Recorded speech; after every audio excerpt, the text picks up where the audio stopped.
yan. Diyos ko, kay paluya-luya, sir pa ni Sir Rugar. Kintagan, actually, ginpirit ko lang siya ngayatag sa ako. Ano niya yatag. Nag-comment ako sa niya sa post nga shallow dito siya. So, nakita ko niya bag. Ayan. Nang niresibo. Niresibo pa. Oh, really good man. May na siya sa akon.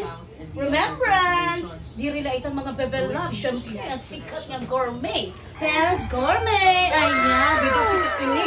Diri lang dito sa kabay, kundi sa focus nga kalibutan. Honey lemon bagoong. Ayan. So, adi bulad. Ay, bulad. Ay, siya na yan ang bulad. No? So, pwede nga nani sura siya na kay nano kay Pens Gourmet bulad thank you so much. Okay, usa na ini yan ang adon sa Calbayo. So mayaman na yun, adon pa naman. Oo, don na don talaga yan. So thank you so much. Kamamata mula kagabi nag-celebrate.